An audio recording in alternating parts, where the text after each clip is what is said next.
In the summer of 480 BC, a Persian army marched toward Greece. According to the ancient historian Herodotus, the army was so enormous that its footsteps shook the ground, and its thirsty soldiers turned rivers into sad rivulets. In late summer, the Persians approached the pass of Thermopylae at the Malian Gulf. There, the Spartan king, Leonidas, awaited them with several thousand soldiers determined to block their way to Greece. The Battle of Thermopylae has become one of the most famous events of antiquity through politics and pop culture, most notably Zack Snyder's movie 300. The story is epic and gripping, but also highly dramatized and overdrawn. This video examines the accuracy of the popular story and explores what really happened at Thermopylae.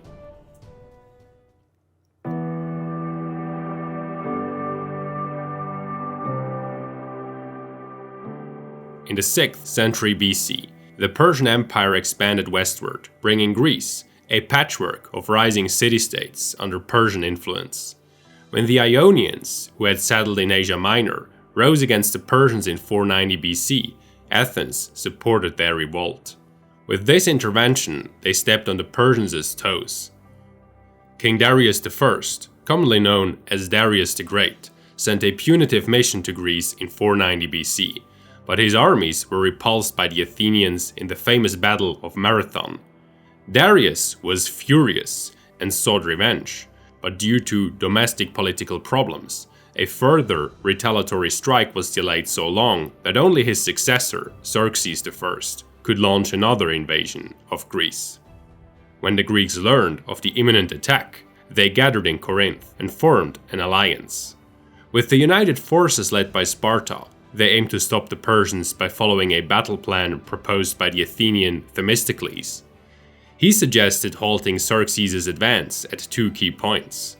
The fleet would guard Cape Artemision, while the land forces blocked the bottleneck at Thermopylae. Themistocles had chosen these choke points because they prevented the Persians from exploiting their numerical superiority. The Greeks quickly took up their assigned positions. Although films and stories suggest we know everything about the Battle of Thermopylae, very little is historically verified, because only a few ancient sources report on the events. The most important source is the Greek historian Herodotus. However, his reports must be taken with a grain of salt, as he presents information as he learns about it, and leaves it to the reader to judge its plausibility. Nevertheless, for the Battle of Thermopylae, his writings are indispensable. According to Cartledge, an expert on the event, quote, "We either write a history of Thermopylae with him, Herodotus, or not at all." However, it's crucial to consider the difficulties associated with the ancient sources when reconstructing the events. When the Persians reached Thermopylae, they set up camp north of the pass. The Greeks, led by the famous Spartan king Leonidas, aged 60 at the time, awaited them at the narrowest point, where they had reinforced their position with a wall.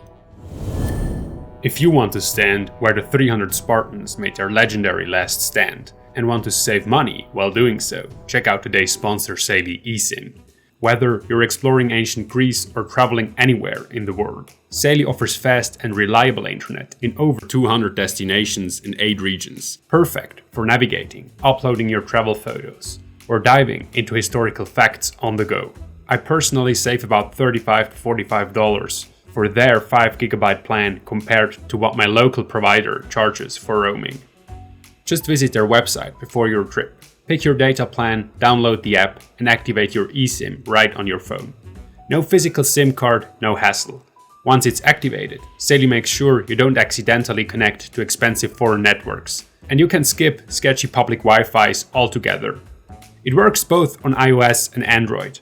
Comes with a 24/7 customer support, and if your phone isn't compatible with an eSIM, they offer a full refund.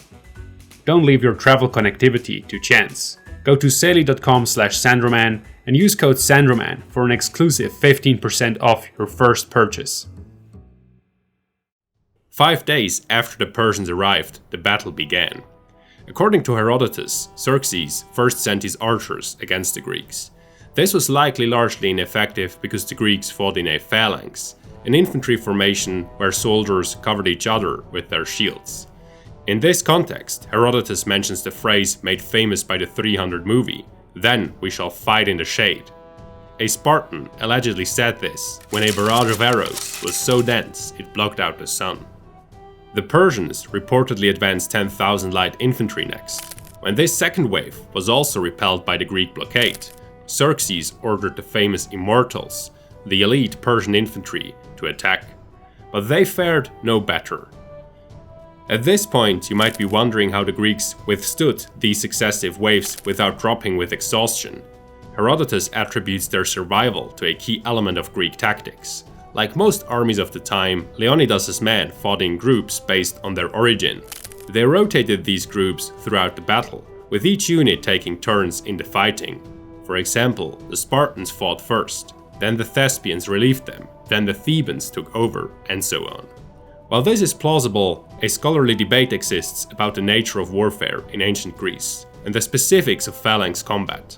For more details, check out our video on warfare in ancient Greece.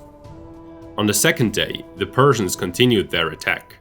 Xerxes had hoped Leonidas' men would finally reach their breaking point, but it was not to be. He watched as his troops suffered yet another defeat. By now, it should be clear that 300 men couldn't have held out so long, even with the most sophisticated tactics. This brings us to another controversial aspect of the battle, the numbers. The Battle of Thermopylae is an example of a David versus Goliath narrative. For a good 100 years, it has been portrayed in studies and history books as the heroic last stand of a few Greeks against millions of Persians. While it's true that the Greeks were outnumbered at Thermopylae, the disparity was not nearly as extreme as often believed. Because religious festivities were taking place at the time of the battle, and the Spartans feared an uprising by the Helots, a subjugated part of their population, the members of the Greek alliance only sent a small vanguard to Thermopylae and Artemision. These troops were meant to stall the Persians until the main Greek force arrived. According to Herodotus, the Spartan contingent of the vanguard consisted of Leonidas' Hippeis, the traditional bodyguard of the Spartan kings, accompanied by around 1,000 perioikoi, the free subjects of Sparta, and 1,000 helots. According to Paul Cartledge, this amounted to around 16% of Sparta's total military capacity. On the way north, contingents from numerous other city-states joined Leonidas, including Phocians, Corinthians, and Thebans. In total, Herodotus mentions around 4,700 men from other cities. So, if Herodotus is to be trusted, the entire force numbered around 7,000 men. If not, they were likely still far more than 300. The size of the Persian army is more complicated. Herodotus speaks of 2.5 million fighters, accompanied by roughly the same number of auxiliaries. Modern historians consider this simply impossible. This would have been 14 to 29% of all Persian men, including the elderly and children. By comparison, Germany never deployed more than 16% of its men in the Second World War, and the Germans did not live off agriculture like the Persians. Sending so many workers away and risking their lives would have been madness. Because of this, more recent estimates range from 50,000 to 250,000 Persian soldiers. These estimates are usually based more on the logistical capabilities of the Persians than on written sources about the battle. Despite their superiority, the Persians could not break through the Greek blockade at Thermopylae until a traitor named Ephialtes told them of a hidden path in the mountains that led past the pass. Ephialtes, whose name means nightmare, became the stereotypical traitor of the Greeks. When Leonidas learned that the Persians had found a way to bypass his men and attack from behind, he faced a difficult decision. Should he retreat or stand his ground? As the third day dawned, the Persians had nearly encircled the Greeks. Leonidas convened a council of war. Some of his men spoke in favor of retreat and marched off while it was still possible. Leonidas must have known that this was his last chance to retreat to safety. Nevertheless, he stayed, standing his ground with about 2,000 men. Leonidas' last battle became an example of patriotism and heroic sacrifice that even made it into Nazi propaganda. Hermann Göring, for instance, referred to Leonidas' steadfastness when he was motivating the German soldiers surrounded by the Red Army at Stalingrad in 1942 and 1943. Like Leonidas, they were expected to sacrifice themselves for their fatherland and fight heroically to the death. Of course, this is highly ideologized, and it's unclear whether Leonidas was truly motivated by patriotism and heroism.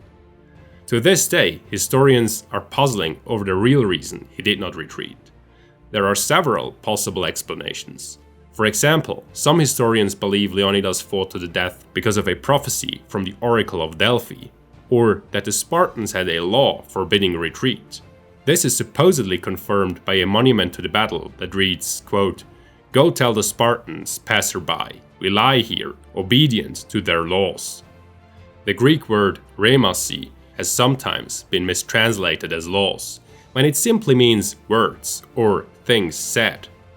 Today, most historians consider it unlikely that such a law ever existed in Sparta because the Spartans had reportedly retreated in other cases.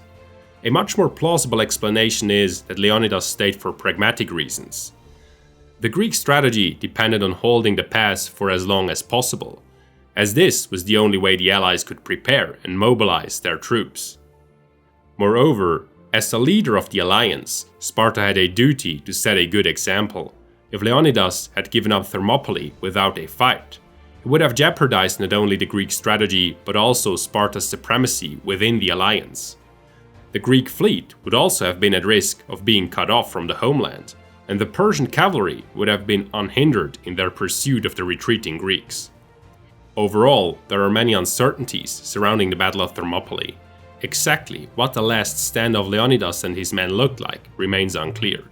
Archaeologists have found Persian arrowheads on a hill just behind the narrowest point of the pass, leading them to suspect that Leonidas fell back to this elevated position to stall the Persians for as long as possible.